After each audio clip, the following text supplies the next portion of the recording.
All right, guys, so we got chapter 3, part 2. This picks up on page 28. Did I go too far? No, page 29, I'm sorry. Page 29, about halfway down the page is where we left off. Took a little break because I wanted to make sure that a 20-minute video would load. It does. So now we're going to get on to page 29. We've got about 3 more pages. Chapter 3 is rather long, so broke it up into 2 videos, okay? Here we go.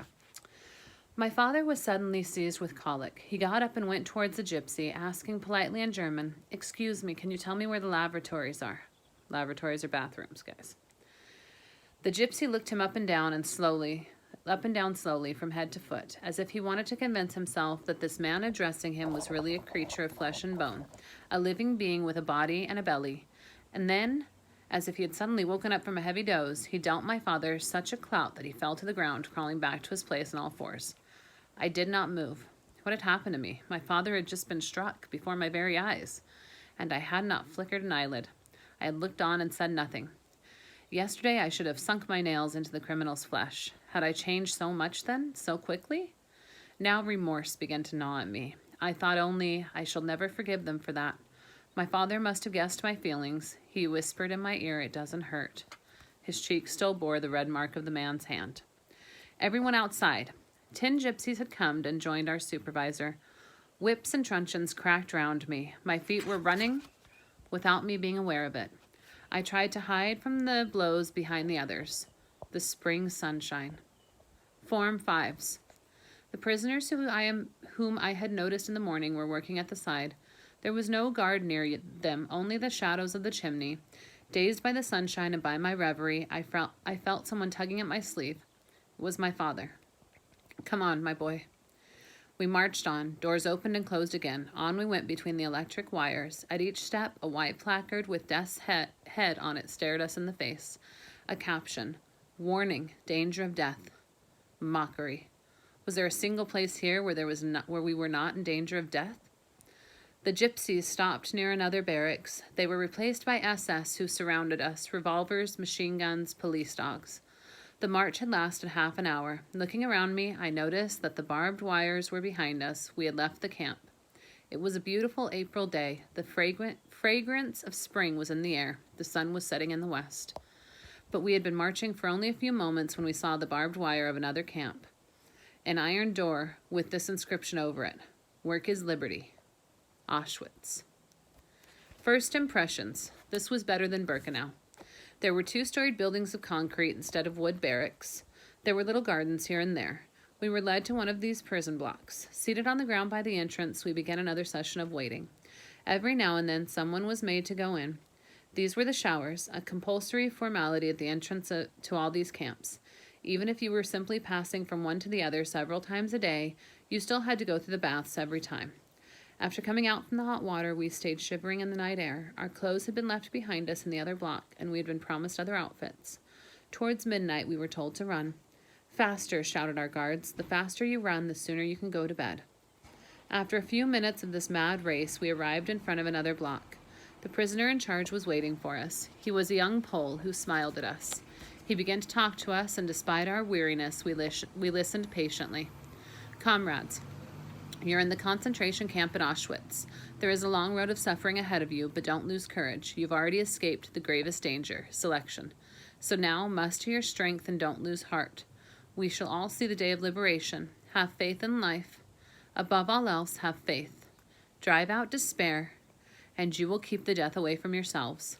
Hell is not for eternity. And now a prayer, or rather a piece of advice. Let there be comradeship among you. We are all brothers, and we are all suffering the same fate. The same smoke floats over all of our heads. Help one another. It is the only way to survive." Enough said. You're tired. Listen, you're in Block 17. I am responsible for keeping order here. Anyone with a complaint against anyone else can come and see me. That's all. You can go to bed. 2 people to a bunk. Good night. The first human words. No sooner had we climbed into the bunks than we fell into a deep sleep. The next morning, the veteran prisoners treated us without brutality. We went to the wash place. We were given new clothes. We were brought black coffee. We left the block at 10 o'clock so that it could be cleaned. Outside, the sunshine warmed us. Our morale was much improved. We were feeling the benefit of a night's sleep. Friends met each other, exchanged a few sentences. We talked of everything except those who had disappeared. The general opinion was that the war was about to end. At about noon they brought us soup, a plate of thick soup for each person. Tormented though I was by hunger, I refused to touch it. I was still the spoiled child I had always been. My father swallowed my ration. In the shade of the block, we then had a little siesta. He must have been lying, that SS officer in the muddy barracks. Auschwitz was in fact a rest home. In the afternoon, we were made to line up. 3 prisoners brought a table and some medical instruments. With the left sleeve rolled up, each person passed in front of the table. The 3 veterans, with needles in their hands, engraved a number on our left arm. I became A7713. After that, I had no other name. At dusk, roll call. The working units came back. Near the door, the band was playing military marches. Tens of thousands of prisoners stood in rows while the SS checked their numbers. After roll call, the prisoners from all the blocks scattered to look for friends and relatives and neighbors who had arrived in the last convoy. Days passed. In the morning, black coffee. At noon, soup. By the 3rd day, I was eating any kind of soup hungrily. At 6 p.m., roll call. Then bread and something. At 9 o'clock, bed. We had already been 8 days at Auschwitz. It was during roll call. We were not expecting anything except the sound of the bell which would announce the end of roll call. I suddenly heard someone passing between the rows asking, "Which of you is Weisel of Siget?" The man looking for us was a bespectacled little fellow with a wrinkled, wizened face. My father answered him, "I'm Weisel of Siget." The little man looked at him for a long while with his eyes narrowed. "You don't recognize me. You don't recognize me. I'm a relative of yours, Stein. Have you forgotten me already? Stein of Antwerp, Riesel's husband. Your wife was Riesel's aunt. She often used to write us in such letters." My father had not recognized him. He must scarcely have known him, since my father was always up to his neck in the affairs of the Jewish community, and much less well versed in family matters. He was always elsewhere, lost in his thoughts. Once a cousin came to see us at Siget. She had been staying with us and eating at our table for over a fortnight before my father noticed her presence for the first time. No, he could not have remembered Stein. As for me, I recognized him at once. I had known his wife Riezel before she left for Belgium. He said, "I was deported in 1942. I heard that a transport had come from your region and I came to find you. I thought perhaps you might have news of Riezel and my little boys. They stayed behind in Antwerp." I knew nothing about them. Since 1940, my mother had not had a single letter from them, but I lied. "Yes, my mother had news from your family. Riezel is very well, the children too." He wept with joy. He would have liked to stay longer, to learn more details, to drink in the good news. But an SS came up, and he had to go, calling to us that he would be back the next day. The bell gave us the signal to disperse. We went to get our evening meal of bread and margarine. I was dreadfully hungry and swallowed my ration on the spot. My father said, "You don't want to eat it all at once. Tomorrow's another day." And seeing that his advice had come too late and that there was nothing left of my ration, he did not even begin his own. "Personally, I'm not hungry," he said. We stayed at Auschwitz for 3 weeks. We had nothing to do. We slept a great deal in the afternoon and at night. The only worry was to avoid moves, to stay here as long as possible. It was not difficult. It was simply a matter of never putting oneself down as a skilled worker. Laborers were being kept till the end. At the beginning of the 3rd week, the prisoner in charge of our block was deprived his office, being considered too humane. Our new head was savage, and his assistants were real monsters. The good days were over. We began to wonder if it would not be better to let oneself be chosen for the next move. Stein, our relation from Antwerp, continued to visit us, and from time to time he would bring a half ration of bread. "Here, this is for you, Eliezer." Every time he came, there would be tears running down his face, congealing there, freezing. He would often say to my father, "Take care of your son. He's very weak and dried up. Look after him well to avoid the selection. Eat. It doesn't matter what or when. Eat everything you can. The weak don't hang about for long here." And he was so thin himself, so dried up, so weak. "The only thing that keeps me alive," he used to say, "is that Riezel and the children are still alive. If it wasn't for them, I couldn't keep going." He came toward us one evening, his face radiant. "A transport's just come from Antwerp. I'm going to see them tomorrow. They'll be sure to have news." He went off. We were not to see him again.